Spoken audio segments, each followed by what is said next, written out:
নবম ও দশম শ্রেণীর প্রিয় শিক্ষার্থীবৃন্দ, অনলাইন ক্লাসে সবাইকে স্বাগতম। আমি তুলিরানী ডাকুয়া, সহকারী শিক্ষিকা, Boromaso united high institution, Mathbaria, Pirojpur. শিক্ষার্থীবৃন্দ, আজকে আমি তোমাদের সাথে মাধ্যমিক বাংলা সাহিত্যের কবিতা অংশ থেকে কবি কামাল চৌধুরী রচিত সাহসী জননী বাংলা কবিতাটির দ্বিতীয় অংশ নিয়ে আলোচনা করব।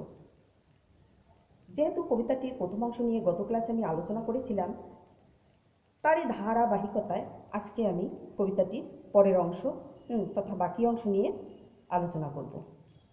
শিক্ষার্থীবৃন্দ, গত ক্লাসে কবি পরিচিতি নিয়ে আলোচনা করেছিলাম বলে আজকে আবার কবি পরিচিতি আলোচনা করার দরকার নেই। তারপরে যদি তোমাদের মনে না থেকে থাকে তাহলে তোমরা টেক্সট বইয়ের কবিতাটির কবি পরিচিতি অংশটা আবার একটু ভালো করে দেখে নেবে। তো এবার আমরা মূল পাঠে চলে আসি। সাহসী জননী বাংলা, কামাল চৌধুরী।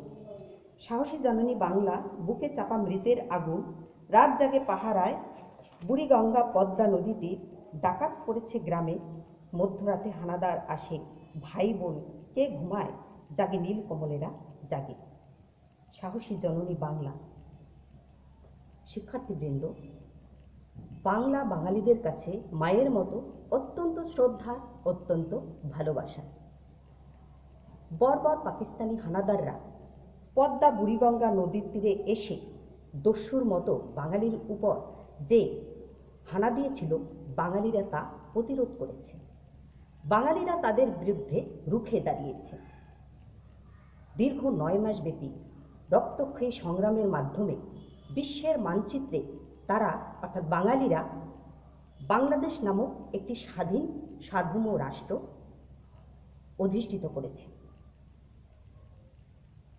পাকিস্তানি হানাদাররা মধ্যরাতে বাঙালিদের উপর, নিরীহ বাঙালিদের উপর যে হানা দিয়েছিল, 9 মাস রক্তক্ষয়ী সংগ্রামের পর বিজয় অর্জনের মাধ্যমে বাঙালিরা তার সমুচিত জবাব দিয়েছে। শিক্ষার্থীবৃন্দ, তোমরা জানো যে নীলকমল অর্থ নীল রঙের পদ্মফুল, কিন্তু এখানে নীলকমল বলতে রূপকথার রাজপুত্রদের বোঝানো হয়েছে, যারা কিনা মহাশক্তিধর রাক্ষসদের সাথে প্রাণপণ লড়াই করে ঘুমন্ত পাতালপুরী থেকে রাজকন্যাকে উদ্ধার করেছিল। কিন্তু কবিতায় নীলকমলেরা হলো 1971 সালে মুক্তিযুদ্ধে অংশগ্রহণকারী মুক্তিযোদ্ধারা, যারা কিনা নিজের জীবনকে বাজি রেখে দেশ মাতৃকাকে শত্রুমুক্ত করার জন্য দীর্ঘদিন যাবৎ নির্ঘুম রাত কাটিয়েছিল। গ্রেনেড উঠেছে হাতে, কবিতার হাতে রাইফেল। শিক্ষার্থীবৃন্দ, 1971 সালের মুক্তিযুদ্ধের সময় বাঙালিদের হাতে যুদ্ধের অস্ত্র হিসেবে গ্রেনেড যেমন ছিল, তেমনি ছিল প্রতিবাদী কবিতার অনুপ্রেরণা। কবিতার হাতে রাইফেল কথাটি এখানে রূপক অর্থে ব্যবহৃত হয়েছে। আসলে কবিতার হাতে রাইফেল বলতে বোঝানো হয়েছে 1971 সালে মুক্তিযুদ্ধে বাঙালি কবিরা কবিতাকেও যুদ্ধের অস্ত্র হিসেবে ব্যবহার করেছিলেন। তারা কবিতার মাধ্যমে প্রবল প্রতিরোধ এবং মুক্তির কথা বলেছিলেন। এবার বাঘের থাবা, ভোজ হবে আজ প্রতিশোধে, যার সঙ্গে যেরকম সেরকম খেলবে বাঙালি, খেলেছি মেরেছি সুখে, কান কেটে দিয়েছি তোদের। এবার বাঘের থাবা বলতে মুক্তিযোদ্ধাদের শক্তিশালী আক্রমণ হিসেবে কথাটি ব্যবহার করা হয়েছে। যে প্রতিশোধে মিশেছিল প্রতিশোধ নেবার স্পৃহা। শিক্ষার্থীবৃন্দ, তোমরা জানো যে ভোজ শব্দের অর্থ হচ্ছে বৃহৎ পরিসরে খাওয়া দাওয়ার আয়োজন, কিন্তু এখানে ভিন্ন অর্থে ব্যবহৃত হয়েছে। যেমন বাঘ শিকার ধরে আহার করে তৃপ্ত হয়, তেমনি বাঙালিরাও পাকিস্তানিদের প্রতি, অর্থাৎ পাকিস্তানিরা বাঙালিদের সাথে যে অন্যায় করেছিল, কাজে তাদের প্রতি প্রতিশোধ নিয়ে তারা তাদের স্পৃহাকে তৃপ্ত করবে। যার সাথে যেরকম সেরকম খেলবে বাঙালি। এখানে খেলা কথাটি যুদ্ধ অর্থে ব্যবহৃত হচ্ছে। বাঙালিরা মানুষের স্বভাব অনুযায়ী যে যেরকম করে তার সঙ্গে ঠিক সেরকমই আচরণ করে, অর্থাৎ স্বভাব অনুযায়ী বাঙালিরা মানুষের সাথে আচরণ করে। যেহেতু 1971 সালে মুক্তিযুদ্ধের সময় বর্বর পাকিস্তানিরা বাঙালিদের সাথে ক্ষমাহীন অপরাধ করেছিল, তাই তাদের হত্যা করতে পারাটা বাঙালিদের কাছে ছিল একটা সুখকর অনুভূতি। বাঙালিরা তাদের অর্থাৎ পাকিস্তানিদের সমস্ত দম্ভকে নস্যাৎ করে দিয়েছে।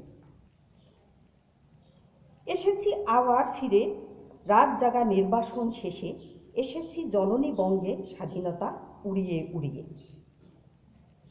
নির্বাসন কথাটির অর্থ হচ্ছে কোনো গুরুতর অপরাধের জন্য দণ্ডস্বরূপ দেশ থেকে বহিষ্কার করা। 1971 সালে বর্বর পাকিস্তানিদের নির্মম অত্যাচারে অসংখ্য বাঙালিরা এদেশ ছাড়তে বাধ্য হন, কিন্তু তারা ওই অবস্থাতেই শত্রুদের বিরুদ্ধে প্রবল প্রতিরোধ গড়ে তুলেছিল। দেশমাতৃকাকে শত্রুমুক্ত করার জন্য তারা দু চোখের ঘুমকে উৎসর্গ করেছিল। অবশেষে দীর্ঘ 9 মাস ব্যাপী রক্তক্ষয়ী সংগ্রামের মাধ্যমে শত্রুকে পরাজিত করে বিজয় অর্জন করে বীরের বেশে তারা দেশে ফিরে আসে। কবি এখানে বাঙালিদের গর্বিত প্রত্যাবর্তনকেই মূলত বুঝিয়েছেন। শিক্ষার্থী বন্ধুরা, এই ছিল আজকের পাঠের আলোচনার বিষয়। তো এবার আমি সমগ্র কবিতাটির মূল বিষয়বস্তু একটু সংক্ষেপে তোমাদের সামনে তুলে ধরছি, তোমরা একটু মনোযোগ দিয়ে শোনো। সাহসী জননী বাংলা কবিতাটি কবি কামাল চৌধুরীর ধুলি ও সাগর দৃশ্য কাব্যগ্রন্থের অন্তর্গত। এটি তার কবিতা সংগ্রহ গ্রন্থ থেকে সংকলন করা হয়েছে। কবি সাহসী জননী বাংলা কবিতায় বাঙালিরা যে একটা বীরের জাতি সেটা মূলত বোঝাতে চেয়েছে। ভীতু ও ভেত বলে বাঙালিদেরকে যে অপবাদ দেওয়া হয়েছিল, সেই মিথ্যাচারকে সম্পূর্ণরূপে ব্যর্থ করে দিয়ে শৌর্যের মহিমায় বাঙালিরা অর্জন করেছিল স্বাধীনতা। বাঙালিরা হচ্ছে আজন্ম সাহসী, তাই তো শত্রুদের আসরিক আচরণ, বিকট উল্লাস এবং নৃশংসতাকে অতি স্বল্প সময়ে পরাভূত করে বিজয় অর্জন করেছিল সাহসী বীর বাঙালি। কবি এখানে বাঙালিদের কাব্যময় মূর্তির সঙ্গে সঙ্গে তাদের দৃঢ় মনোবল ও সাহসের দিকটি তুলে ধরেছেন। প্রতিরত সংগ্রামের মধ্য দিয়ে সমন্বিত সংহতিতে শত্রুদের পরাজিত করার সুদীর্ঘ ইতিহাস রয়েছে বাঙালিদের। কবিতাটি মূলত মুক্তিযুদ্ধের পটভূমিতে রচিত। শিক্ষার্থীবৃন্দ, এই ছিল আজকের পাঠের মূল বিষয়বস্তু। শিক্ষার্থীবৃন্দ, এই কবিতায় কিছু গুরুত্বপূর্ণ শব্দার্থ ও টিকা রয়েছে, যেমন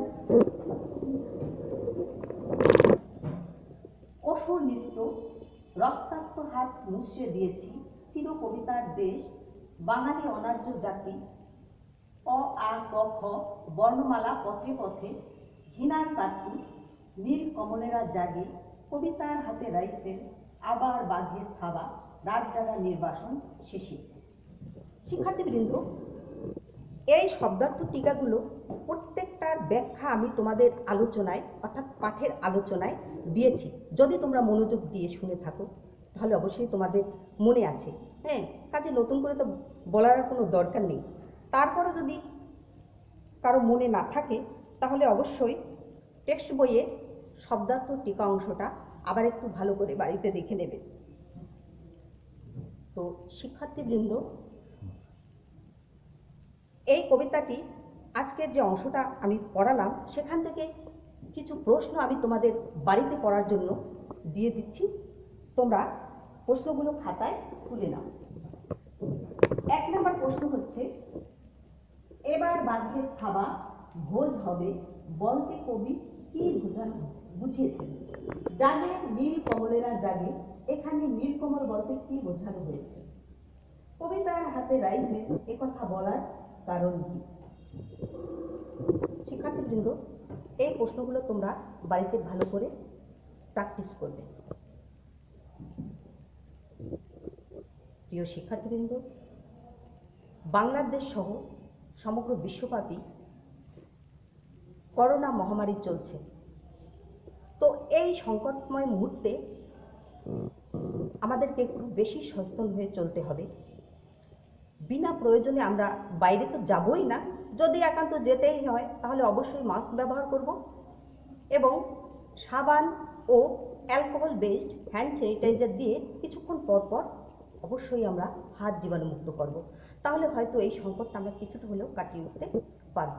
তো আজ এ পর্যন্ত, আগামী ক্লাসে আবার দেখা হবে। সে পর্যন্ত সবাই ভালো থেকো, সুস্থ থেকো। ধন্যবাদ।